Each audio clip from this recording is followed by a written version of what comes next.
When a child is born, they arrive as they are, raw, spontaneous, undefended, a bundle of sensations, impressions, and needs. They do not yet know the world, they only know whether they are held or ignored, heard or silenced, seen or overlooked. And some children, sensing the emotional atmosphere around them, do something extraordinary, something invisible, something tragic. They adapt. They become what is needed of them, not what they truly are, but what will earn them love. This is the beginning of the gifted child, not gifted in the way schools define it, not a prodigy in math or music or language, but gifted in perception, gifted in emotional intelligence, gifted in survival. These children possess a strange, painful genius. They intuit what their caregivers are feeling and they morph themselves into whatever makes the parent most comfortable. They become the peacekeeper.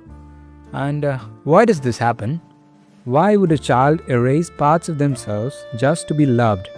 Because a child would rather feel guilt than worthlessness. A child would rather think something is wrong with me than my parent cannot love me as I am.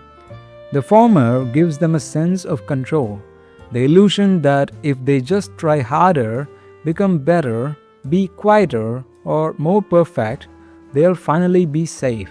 So, they learn to disconnect from their rage, from their sadness, from their needs, and from the very emotions that would have led them home to themselves.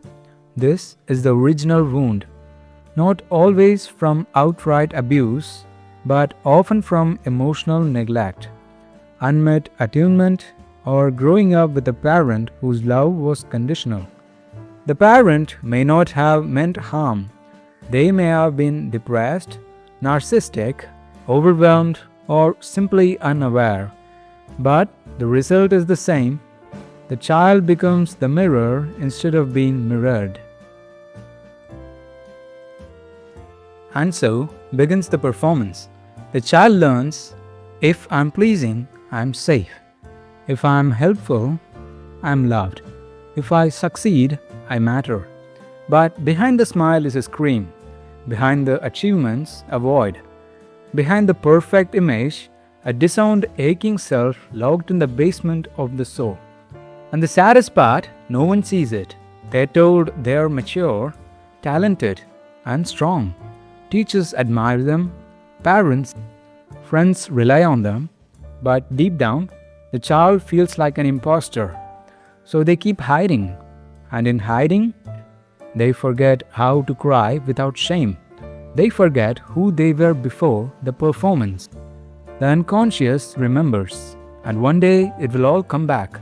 It may arrive as depression, as a sudden breakdown, as a vague sense that something is missing, or in relationships where they keep attracting partners who also need them to be the caretaker.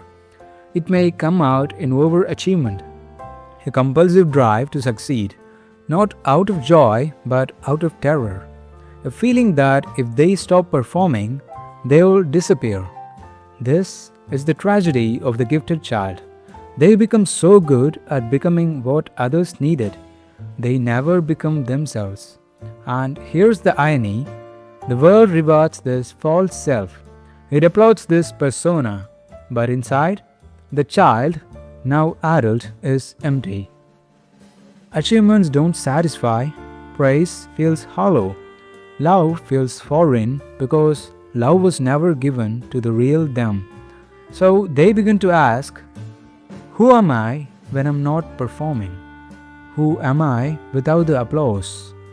What if the self I've buried is the only one that could feel joy? This is the first flicker of awakening. The moment the false self starts to crack, the moment they realize, I've spent my life trying to earn love by hiding the parts of me that needed it most. But waking up is terrifying because to reclaim the true self, they must feel everything they once repressed. The rage, the grief, the loneliness, the unbearable longing to be held. These feelings are not new. They've been there all along, stored in the body, haunting the dreams, bleeding through the cracks. The inner child has not disappeared. They've just been waiting in silence, waiting for the moment you turn toward them, not with shame, not with judgment, but with listening. And in that listening, something begins to shift. For the first time, the gifted child is not performing, they are simply there, naked, vulnerable, messy, and alive. They are not being useful, they are not making anyone proud. They are just simply being. And for the first time, it is enough. But the journey has only just begun, because the next question is, if I've been performing my whole life, who is the real me underneath? The moment the gifted child stops performing, something terrifying happens. The silence. For the first time, they're not being applauded. No one is saying, "Good job." No one is amazed how mature, helpful, or emotionally wise they are. There is no one to rescue, no one to fix, no one to impress. It feels like death because, in a way, it is the death of that persona. The death of the child who only knew how to survive by being exceptional. And in that silence, something buried begins to rise. The real self, the one who was never allowed to speak, but it doesn't come out confidently. It doesn't arrive polished or articulate. It arrives in fragments, in tears that don't make sense, in anger with no clear cause, in longings that feel too big, too ancient, too raw to explain. This is the grief of the gifted child, not just for what was done to them, but for what was never done. The missed attunement, the hug that never came, the words they never heard, the presence they never felt, and the terrifying realization that no one is coming to give it to them now. So, they must become what they never had. They must become their own witness, their own parent.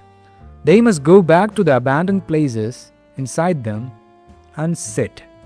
No fixing, no explaining, just being with the pain they were once too small to bear. This is not glamorous work. This is not part of the story people clap for.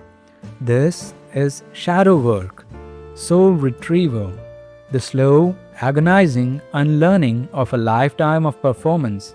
And yet, this is where healing begins. Because for the first time, the gifted child is not earning love by being useful. They are not suppressing their needs to protect someone else's feelings. They are not translating their pain into productivity.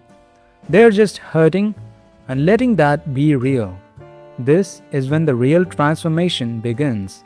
Not the outer one, not the impressive resume, the picture-perfect life, the healed aesthetic, but the quiet revolution that says, I will no longer abandon myself to be loved. And this changes everything. It changes how they work, no longer driven by the fear of being nothing if they are not successful. They begin to create from a place of play, rest, curiosity. It changes how they love. They stop trying to fix or save people because they no longer see love as a performance but a place of presence. And it changes how they see themselves. The gifted child who once thought they had to be perfect to deserve love begins to realize they were never too much. They were never too needy. They were never broken. They were just unseen. But healing doesn't mean the pain disappears. Sometimes it deepens because now you're finally strong enough to feel it. And in that feeling, the walls begin to crumble. The ones you built to protect yourself. The ones that kept others out and kept you in. Because, let's be honest, being gifted wasn't a gift when you were a child. It was a mask you wore to survive, to mask the chaos around you, manageable, to make the adults around you feel less unpredictable, to make your own needs small enough to not be punished. You become a master of emotional translation, turning your heartbreak into smile, your loneliness into creativity, your fear into intelligence. But now, you're exhausted. You're tired of translating your soul into something people will accept. You want to speak the raw, broken, beautiful language of your truth, even if your voice shakes when you say it. And so you begin to reclaim the parts of yourself that were never safe to express. The neediness, the sadness, the rage, the desire to be held without needing to perform first. You realize vulnerability is not weakness, it's clarity. And the parts of you that were once dismissed as too emotional, too intense, or too sensitive were actually the portals back to your real self. And maybe, just maybe, the most radical thing a gifted child can do as an adult is rest. Not just physically, but rest the compulsive striving, rest the need to prove, rest the fear of being ordinary, to wake up one day and say, I don't have to be extraordinary to deserve love. And when you start living from that place, a strange thing happens. People don't love you less, they love you more. Not because you're finally perfect, but because you're finally real. This is what the gifted child was always searching for. Not applause, but connection. Not admiration, but presence. Not performance, but intimacy. And it was never out there. It was always waiting inside the self they were told to abandon. So if you feel lost right now, like everything you built your identity around is starting to fall apart, good. That's not failure. That's rebirth. The person you had to become is finally stepping aside, so the person you were always meant to be can come home. And when that child returns, wild, messy, intuitive, and beautifully alive, don't make them perform. Just hold them. Let them cry. Let them speak. And listen like their life depends on it. Because once it did.